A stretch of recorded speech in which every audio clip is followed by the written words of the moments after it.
नमस्कार, मी ईशा जगताप. हॅलो 24 तास मध्ये आपलं स्वागत आहे. कोण म्हणतं मराठी सिनेसृष्टीत नवनवीन प्रयोग होत नाहीत? फक्त स्त्री कलाकारांना घेऊन पण कुठेही स्त्रीवादी न वाटणारा असा सस्पेन्स थ्रिलर बिनधास्त चित्रपट 1999 साली प्रदर्शित झाला. या चित्रपटाने केवळ मराठी प्रेक्षकांनाच नाही तर देशभरातल्या प्रेक्षकांना भुरळ घातली. बरं, सस्पेन्स वाढवण्यासाठी या चित्रपटात कोणतंही अनाकलनीय असं दृश्य नव्हतं, तर अगदी साधी सरळ दृश्य, स्वतःला शोधण्याची, सत्य शोधण्याची धडपड असा वास्तववादी हा चित्रपट आहे, जो शेवटपर्यंत प्रेक्षकांना गुंतवून ठेवतो. विशेष म्हणजे हे थ्रिल आता आपल्याला पुन्हा एकदा चित्रपटगृहात मोठ्या पडद्यावर अनुभवायला मिळणार आहे. येत्या 20 जून पासून महाराष्ट्रभरातील चित्रपटगृहांमध्ये बिनधास्त 26 वर्षांनी पुन्हा एकदा आपल्या भेटीला येणार आहे. याच पार्श्वभूमीवर आज आपण मनसोक्त गप्पा मारणार आहोत बिनधास्त चित्रपटाचे दिग्दर्शक चंद्रकांत कुलकर्णी आणि निर्माते मच्छिंद्र चाटे सर यांच्याशी. नमस्कार सर, कार्यक्रमात आपलं स्वागत आहे. मी पुन्हा एकदा सांगते, आपल्याबरोबर आज उपस्थित आहेत रंगभूमीवर नवनवीन प्रयोग करून वेगवेगळे विषय अत्यंत ताकदीने मांडणारे, जुनी नाटकं पुनरुज्जीवित करणारे प्रतिभावान असे दिग्दर्शक चंद्रकांत कुलकर्णी आणि माहेरची साडी, लेक चालली सासरला या चित्रपटांचा काळ गाजल्यानंतर जर प्रेक्षकांच्या डोळ्यात कधी पाणी आलं असेल तर ते चिमणी पाखरं चित्रपट पाहिल्यानंतर, ज्याने 2000च्या काळात थिएटर अगदी हाऊसफुल करून टाकले होते आणि आजही हा चित्रपट तेवढाच लोकप्रिय आहे. अशा या अजरामर चित्रपटाचे निर्माते मच्छिंद्र चाटे सर देखील आपल्या बरोबर या ठिकाणी उपस्थित आहेत. सर, मला तुम्हाला विचारायचं आहे की आज 26 वर्षांनंतर बिनधास्त चित्रपट पुन्हा एकदा प्रेक्षकांच्या भेटीला यावा असं आपल्याला का वाटलं? बिनधास्त चित्रपट हा आमच्या हृदयाजवळचा चित्रपट आहे. या चित्रपटामध्ये जे काही सस्पेन्स आहे किंवा जी काही कथा आहे ही आम्ही कधीही विसरत नाही. आणि या चित्रपटात जेव्हा आला तेव्हा असं लोकांना वाटलं होतं की मराठी चित्रपटात काय होऊ शकतं, पण जे काही या चित्रपटाने केलं होतं ते आजच्या पिढीला कळलं पाहिजे. आजच्या पिढीला समजलं पाहिजे की मराठी चित्रपटामध्ये या पद्धतीचे चित्रपट बनलेले आहेत आणि खरोखर हे काळाच्या पुढचे चित्रपट आहेत आणि आजच्या पिढीने हे समजून घेतलं पाहिजे. खरोखर काळाच्या पुढचा असाच हा चित्रपट आहे. म्हणजे आजही तो चित्रपट पाहिला की अंगावर खरंच भीतीचा, एक सस्पेन्सचा असा एक काटा येतो. आणि या चित्रपटात सगळ्या स्त्री कलाकार आहेत. खरं तर 1999च्या दशकात जेव्हा म्हणजे नायक वरचढ चढायचे अशा त्या काळात तुम्ही फक्त स्त्री कलाकारांना घेऊन हा चित्रपट बनवला. ही कल्पनाच कशी सुचली सर? ही कल्पना अगदी सुरुवातीला नव्हती, पण कथेचा विस्तार करताना जेव्हा लेखकांबरोबर चर्चा होत होती, 2 मैत्रिणींची गोष्ट हे तर पहिल्यापासूनच होतं, परंतु मग त्यातलं महिला म्हणजे विद्यार्थिनींचं वसतिगृह, त्यांच्या मैत्रिणी सगळ्यांचा त्यांचा तो प्रवास, या सगळ्या प्रकारामध्ये हळूहळू माझ्या डोक्यात दिग्दर्शक म्हणून हे जरा जास्त नव्याने कल्पना आली आणि मी ती लेखकांना आणि मच्छिंद्रला पटवली आणि तो एक नॉवेल्टी पॉईंट ठरला. त्याच्यामध्ये नाही म्हणायला एक 2-4 पुरुष कलावंत आहेत किंवा भूमिका आहेत, पण त्या सगळ्या बॅकग्राऊंडला आहेत. फोरग्राऊंडला सतत महिला आहेत आणि त्या वेगवेगळ्या प्रकारच्या आहेत. म्हणजे त्याच्यातली जी समूह दृश्य आहेत, नुसत्या मैत्रिणींचा हा गट आणि तो गट आहे, कॉलेजचं वातावरण आहे, याच्यामध्ये कुठेही अगदी छोट्या प्रमाणावर गरिबी अशी दाखवली नाही जाईल. त्याच्यामध्ये टेकिंगमध्ये, निर्मिती मूल्यांमध्ये मच्छिंद्रने खूप मोठा सपोर्ट केला आणि त्या गोष्टीवर खूप काम झालं जास्त. बिनधास्त यशस्वी होण्याची गोष्ट अशी असते की गोष्ट सांगण्याची एक पद्धत असते, शिवाय ती सस्पेन्स सिनेमाची असते. तुम्ही कल्पना करा की जेव्हा सस्पेन्स सिनेमा असतो तेव्हा खरं तर भीती असते की तू सिनेमा एकदा बघितलास आणि बाहेर जाऊन कोणाला सांगितलास तर, पण हे प्रेक्षक स्वतः हे नैतिक पाळतात तत्त्व. हे सांगायचं नाही, मी एवढंच तुला सांगेन, जाऊन बघ. म्हणून एवढ्या प्रकारचा तो रौप्य महोत्सव गाजला गेला. खूप छान अनुभव होता, आमच्या सगळ्यांसाठीच तो खूप मोठा अनुभव होता. आणि जसं मच्छिंद्र म्हणाला की नवीन पिढीसाठी मला असं वाटतं की त्यातल्या काम करणारे ज्या सगळ्या स्त्री कलावंत आहेत त्या आता सगळीकडे छोट्या छोट्या भूमिका करणाऱ्या कलावंतसुद्धा मेन लीड करत आहेत, नायिका आहेत आणि त्यांच्या मुली, त्यांच्या पुढची जनरेशन यांना पण बिनधास्त विषयीचे अजूनही किस्से सांगितले जातात. बिनधास्त त्या काळातल्या मैत्रिणींनी, विशेषतः स्त्री प्रेक्षक वर्गांपैकी कोणी असं सांगत नाही मी एकदा बघितला, मी 4दा बघितला, मी 5दा बघितला, मी 11 वेळेला मी बघितला, 12 शर्वरीला वगैरे अशी पत्र यायची की आम्ही हा सिनेमा 21 वेळा बघितला, 17 वेळेला बघितला. आणि तेव्हा भीती पण वाटायची की हे मुलं घरी बिरी न सांगता जातात की काय, किंवा माणसं त्या पद्धतीने करतात की काय. त्याच्यामुळे त्याची खूप एक युनिक क्वालिटी होती आणि मला असं वाटतं की फार महत्त्वाच्या वळणावरचा 1999 आपण म्हणतो, आज 18 जून आहे, आपण आता बोलतोय, आजच तो सिनेमा प्रदर्शित झाला होता आणि 26 वर्ष झाली. आजच्या दिवशी आजच्या 26 दिवशी वर्ष झाला झाली. होता. आणि हम दिल दे चुके सनम आणि बिंदास असे 2 सिनेमे एकाच दिवशी प्रदर्शित झाले होते. आणि पहिला हाऊसफुलची बातमी मेघराज वाशी या चित्रपटगृहातनं बिंदासला आली होती, याची पण माझी आठवण अत्यंत रोमांचकारी आहे. सगळ्यात महत्त्वाचं होतं की तोपर्यंतच्या चाललेल्या सिनेमांमध्ये एक वेगळं वळण देणारा हा सिनेमा ठरला आणि त्याचे तो USP बघून ज्याला आपण म्हणतो की प्रियदर्शन सारख्या एका सिनियर दिग्दर्शकांनी याचे मच्छिंद्र चाटेकडनं 4 भाषेत रिमेक करण्यासाठीचे राईट्स घेतले. यापूर्वी आपण साऊथ इंडियन सिनेमा, इंग्लिश सिनेमाकडनं राईट्स घेतो, ही महत्त्वाची घटना तेव्हा घडली. आणि एक महत्त्वाचा प्रेक्षक झाला की तरुण प्रेक्षक वर्ग मोठ्या प्रमाणाने मराठी चित्रपटगृहाकडे आला.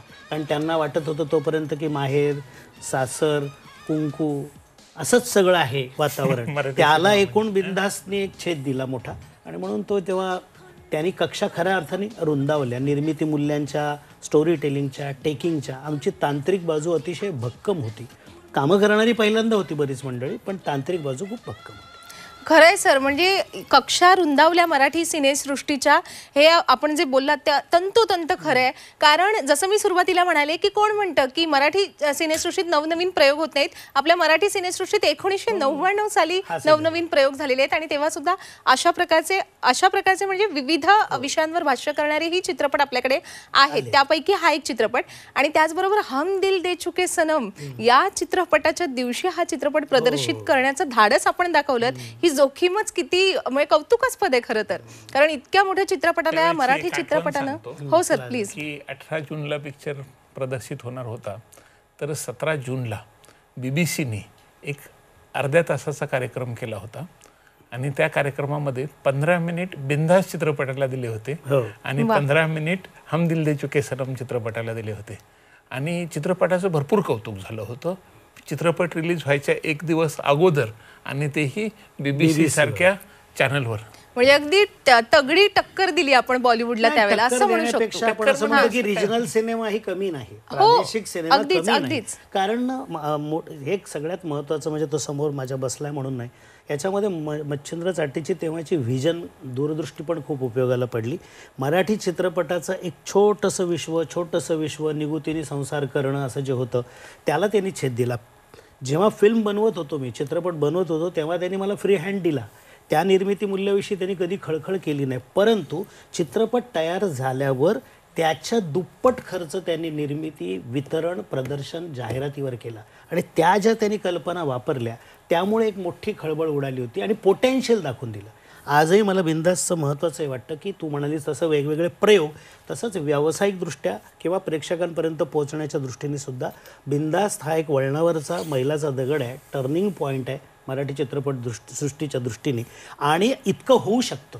आपल्याला आपण एकीकडे नुसतीच मराठी प्रेक्षकांची तक्रार करतो की येत नाहीत हे खरं आहे, त्याला वेगवेगळे फॅक्टर्स आहेत.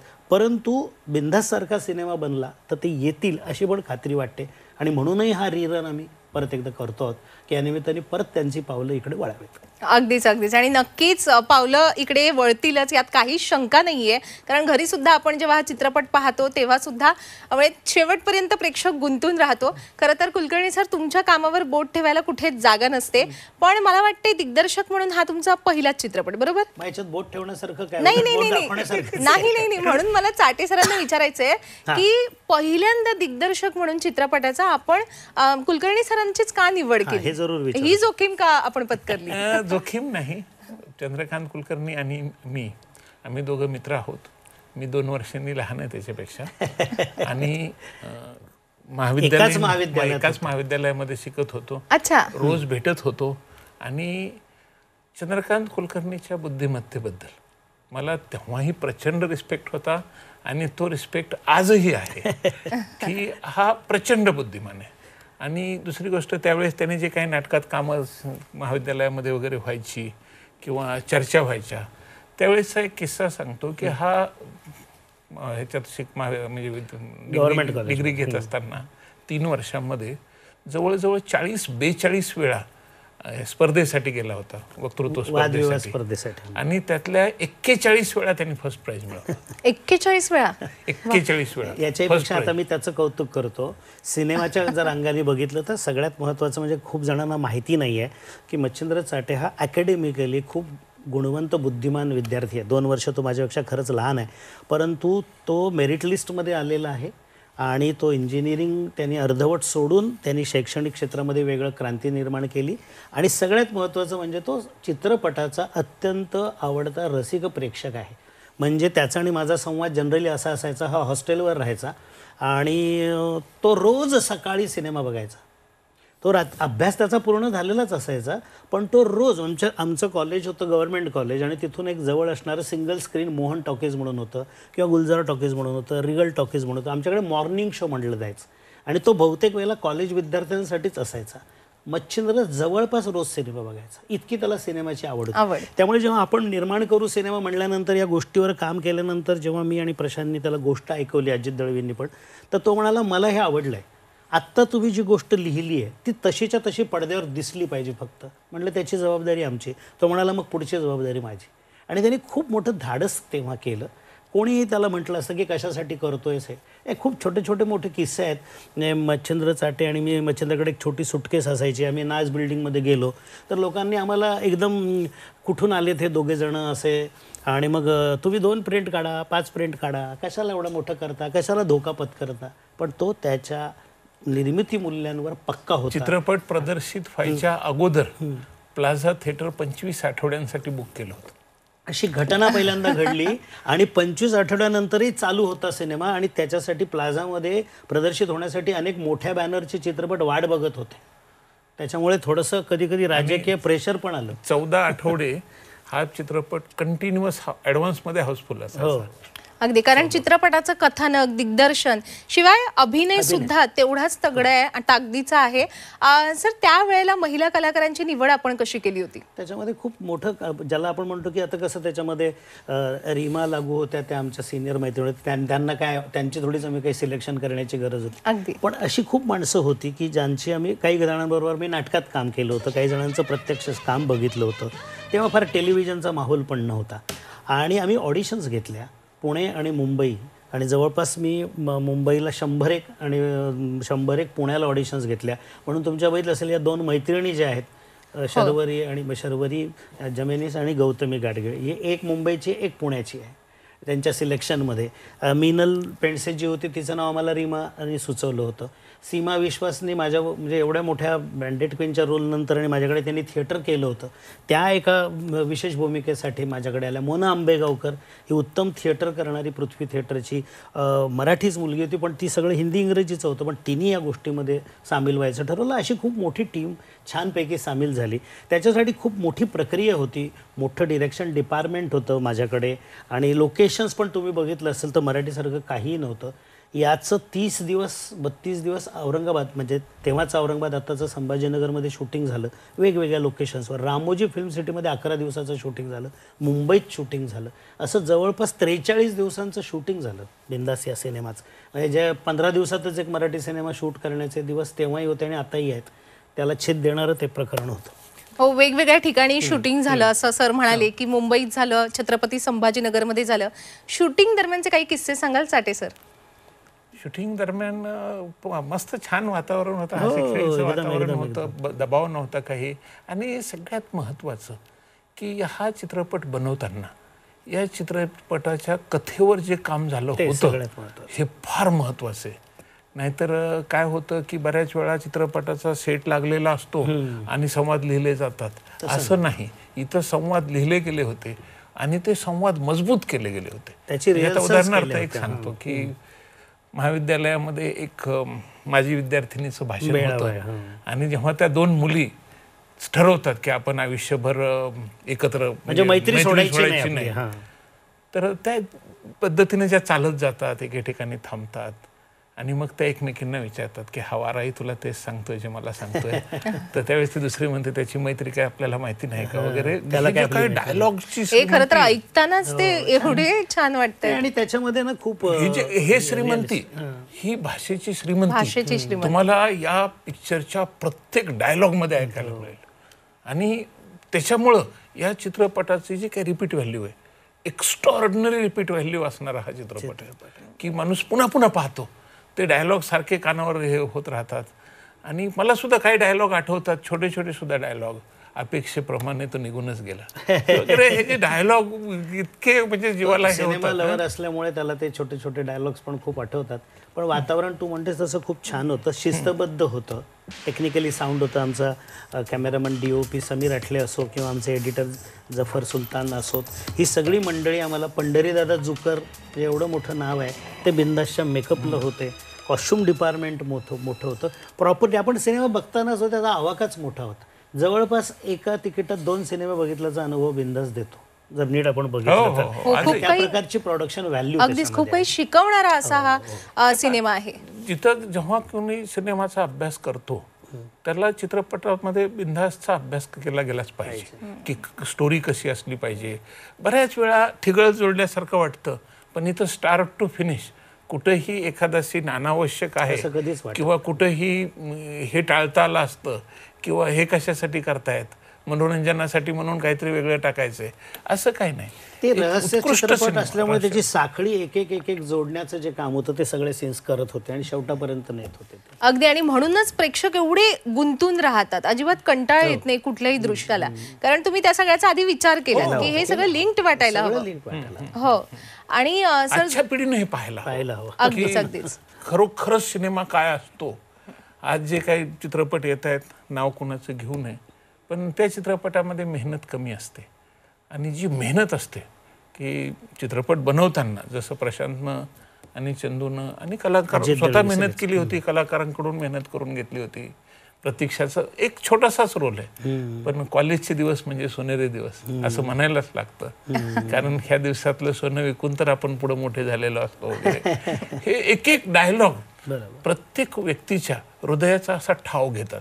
आणि त्यामुळं मी आजच्या पिढीला सांगतो की आज जे महाविद्यालयातली मुलं आहेत, कॉलेजची मुलं आहेत, त्यांनी हा चित्रपट खूप वेळा कदाचित TV वर पाहिला असेल, पण त्यांना मी विनंती करतो की तुम्ही सिनेमागृहात जा आणि सिनेमागृहात मित्रांबरोबर जा आणि त्या पडद्यावर पहा की हा सिनेमा जसा आमच्या हृदयाला जवळ झालेला आहे तसा तो तुम्हाला पण जवळचा वाटेल. आणि तुम्ही हा चित्रपट पुन्हा पुन्हा पाहाल, तुम्हाला आवडेल. आणि एक नवी, आणि काय होतं की कुठलीही साहित्यकृती जेव्हा आपण निर्माण करतो त्यातली जी पात्र असतात, ही पात्र तुमच्या जीवनाचा हिस्सा बनतात. म्हणजे या चित्रपटात उभी राहिलेली निशा वेलणकर असेल, वैजू असेल, मयुरी असेल, शिला असेल किंवा आत्तू असेल, ही पात्र आपल्याला आजूबाजूला उभी आहेत, आपण रिलेट करतो त्यांच्याशी. आता 25 वर्षानंतर ती खरी माणसं आहेत की काय असं वाटायला लागतं. ही ताकद असते सिनेमा. जसं रामायण महाभारतातले किस्से आहेत की हा अर्जुनासारखा वागतो किंवा हा कर्ण आहे किंवा हा अमुक आहे, तसं ही पात्र सुद्धा आमच्या सोबत राहतात आणि आमच्या जीवनावर त्यांचा परिणाम होत असतो. आणि त्याच्यामुळे प्रत्येकाने साहित्य वाचलं पाहिजे, नाटकं पाहिली पाहिजे, सिनेमा पाहिला पाहिजे आणि त्यातलं जे आवडलं ते सोबत ठेवलं पाहिजे. ही तुमची अनुभवाची खरी शिदोरी असते. अगदीच. आणि असे दर्जेदार चित्रपट तर पाहायलाच पाहिजे. आणि जसं आपण सांगितलं की घरी नाही तर चित्रपटगृहात जाऊन ते पाहायला पाहिजे. खरं तर जसं मी सांगितलं की निर्माते म्हणून सर आपला हा पहिला चित्रपट, दिग्दर्शक म्हणून आपला हा पहिला चित्रपट, अभिनेत्री म्हणून गौतमी आणि शर्वरी यांचाही हा पहिला चित्रपट, अनेक जणांचा हा पहिला चित्रपट असल्यामुळे कसा अनुभव होता? म्हणजे अनेकदा चुका झाल्या असतील किंवा काही नवीन शिकता आलं असेल, असे किस्से काय सांगाल? काय झालं कधीच नाही, कारण त्याच्या वेल रिहर्स्ड होतं सगळेजण. मी जरी पहिला चित्रपट असं म्हणत असलो तरी त्याच्या अगोदर इतकी नाटकं केली होती आणि मी स्वतः चित्रपटांचा एक उत्तम प्रेक्षक आहे. म्हणजे जसा हा आहे तसाच मी फर्स्ट शो आलाच आहे औरंगाबादचा. त्या टॉकीजेसमधले सगळे पहिले शो बघितलेले. त्यामुळे त्या माध्यमाविषयी कधीतरी करायचंच होतं आकर्षण, पण मच्छिंद्रने ती संधी दिली. आणि गमतीचा भाग असा आहे की त्याच्या अगोदर माझी सगळी गंभीर आशयाची नाटकं होत होती.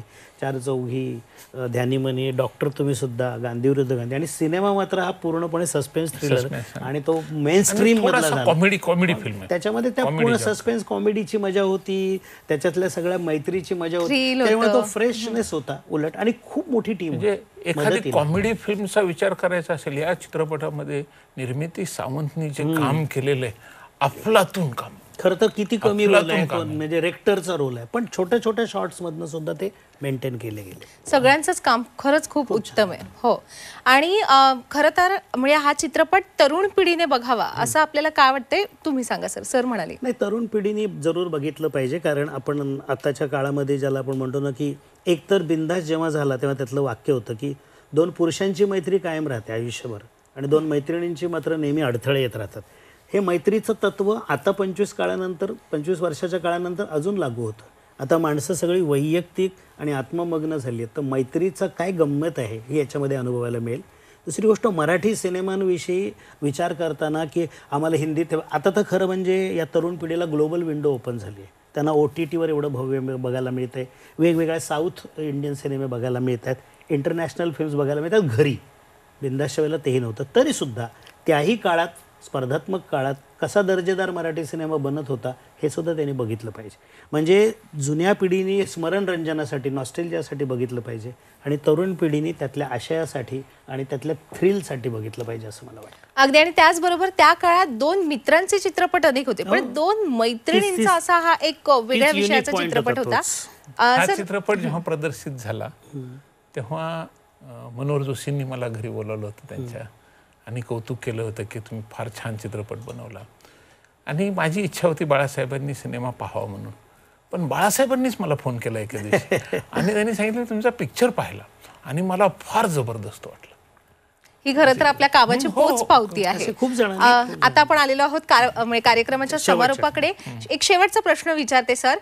खरं तर या चित्रपटाचे अनेक दृश्य देखील इतर चित्रपटांमध्ये सुद्धा पाहायला मिळाली. ही सुद्धा आपल्या कामाची पोच पावती आहे. याबद्दल आपण काय सांगाल?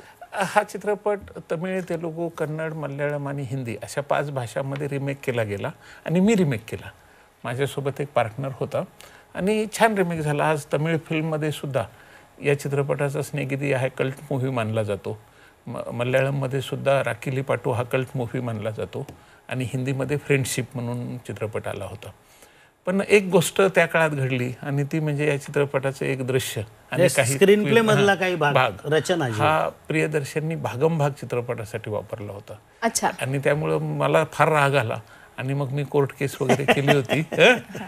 पण नंतर मग त्यांच्या सांगण्यावरून आम्ही सामोपचारानं हा विषय सोडवला. पण हे मी सांगतोय याच्यासाठी की या चित्रपटाची गुणवत्ता, की प्रियदर्शन सारखा ज्यांनी एवढं चित्रपट दिले हिंदी फिल्म इंडस्ट्रीला, ती व्यक्ती आपल्या चित्रपटामुळे इतकी प्रभावित व्हावी आणि ही एका दृष्टीनं बिंदासला मिळालेलं सगळ्यात मोठं सर्टिफिकेट आहे. जेव्हा सिनेमा एक यशस्वी ठरतो किंवा त्याची एक गुणवत्ता सिद्ध होते तेव्हा त्यातली दृश्य वापरण्याची परंपरा आपल्याकडे चित्रपट सृष्टीत खूप जुनी आहे. अजूनही गॉडफादर मधले किती सिक्वेन्स कुठल्या कुठल्या सिनेमात आपण बघतो किंवा काय काय त्याचे रूपं बघतो, तर ते एक रूपांतरण करण्यासाठीची मर्मर असते. परंतु जसंच्या तसं घेणं किंवा त्या लेखकाला सुचलेलं नसणं हे बरोबर नाहीये, बाकी काहीच नाही. अगदीच. एक प्रेक्षक म्हणून, आपल्याबाबत दिग्दर्शक म्हणून, एक निर्माते म्हणून आमच्या मनात प्रचंड आदर आहे आणि आपण मराठी सिनेसृष्टीला एवढा सस्पेन्स थ्रिलर, एक जबरदस्त चित्रपट दिलात बिंदास, त्याबद्दल आपले खूप मनापासून आभार. आणि आज आपण या ठिकाणी उपस्थित राहिलात त्याबद्दलही आपले खूप मनापासून आभार. आपला हा चित्रपट 20 जून रोजी महाराष्ट्रभरात प्रदर्शित होतोय. मी सर्व प्रेक्षकांना आवाहन करते की आपल्या कुटुंबियांना, मित्रमैत्रिणींना घेऊन जा चित्रपटगृहात आणि नक्कीच हा चित्रपट पहा. आता आपण आलेलो आहोत कार्यक्रमाच्या समारोपाकडे. ताज्या घडामोडींसाठी पाहत रहा झी 24 तास.